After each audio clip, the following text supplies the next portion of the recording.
आज एक और मुद्दे पे बात करने वाले हैं। ये ऐसा मुद्दा है जो किसी के दिमाग में घुस जाती है और इधर से इधर चक्कर लगाते रहती है। ये उस इंसान को गोल गोल घुमाते रहती है कि सच में ऐसा था, ऐसा होता है, यही हो रहा है, पक्का बेईमानी हुई है, चोरी तो हुई है। क्या आपने कभी सोचा है कि जिस उंगली पर लगी स्याही को हम लोकतंत्र का सबसे ईमानदार सबूत मान लेते हैं, अगर उसी उंगली के फैसले पर किसी दिन हमें शक होने लगे तो क्या बचेगा इस सिस्टम में? नमस्कार, आप देख रहे हैं हेडलाइन रडार और मैं हूं आपके साथ कुंदन। आज एक और मुद्दे पे बात करने वाले हैं। ये ऐसा मुद्दा है जो किसी के दिमाग में घुस जाती है और इधर से इधर चक्कर लगाते रहती है। यूं कहें कि उस इंसान को गोल गोल घुमाते रहती है कि सच में ऐसा था, क्या ऐसा होता है,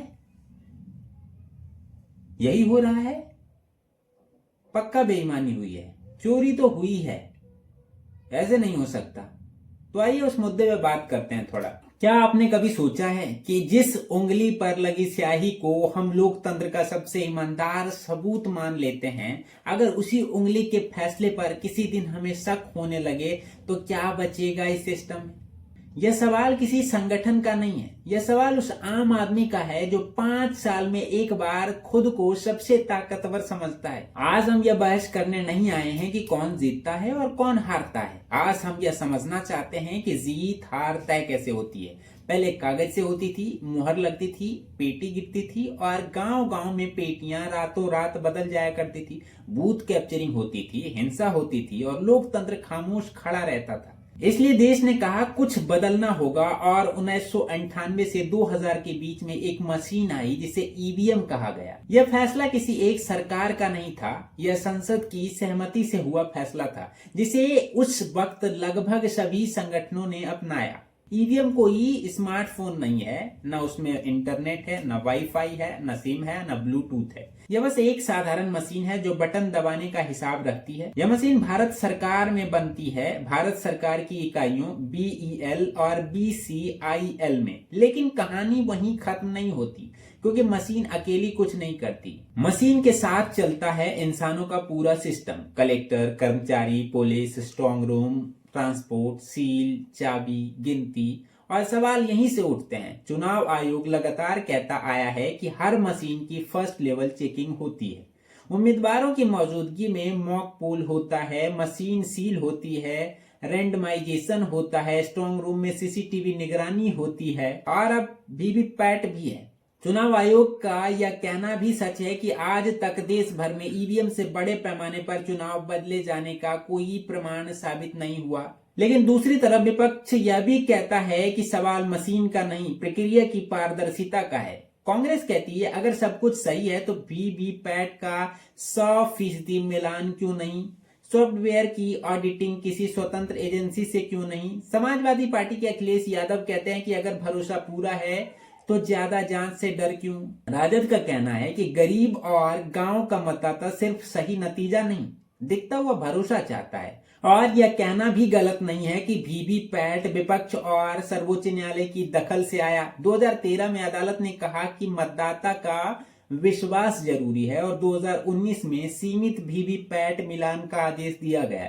इसी बीच एक उदाहरण सामने आया हरियाणा के एक स्थानीय चुनाव का, जहां हारने वाले प्रत्याशी ने मतगणना पर आपत्ति की। न्यायालय के निर्देश पर रीकाउंटिंग हुई और नतीजा बदल गया। यह मामला यह साबित नहीं करता कि मशीन बदली गई, लेकिन यह जरूर दिखाता है कि प्रक्रिया में गलती संभव है। कांग्रेस ने इसी आधार पर 2 प्रेस कॉन्फ्रेंस की, डेटा और पैटर्न रखा और कहा हम आरोप नहीं जांच चाहते हैं। बीजेपी का पलटवार यह था कि अगर मशीन में गड़बड़ी होती तो 2004 और 2009 में सरकारें क्यों बदलती, दिल्ली, बंगाल और दक्षिण भारत में वे क्यों हारती। यह तर्क भी अपनी जगह सही है, लेकिन इसी बीच जब राहुल गांधी ने वोट चोरी जैसा शब्द इस्तेमाल किया और एक वरिष्ठ चुनाव अधिकारी का जिक्र किया तो चुनाव आयोग ने कड़ा ऐतराज जताया और कहा कि व्यक्तिगत आरोप संस्थाओं की गरिमा पर आघात है। चुनाव आयोग का ये वाक्य सही है या गलत, ये हम आप पे छोड़ते हैं। आप देखिए कि गलत है या सही है।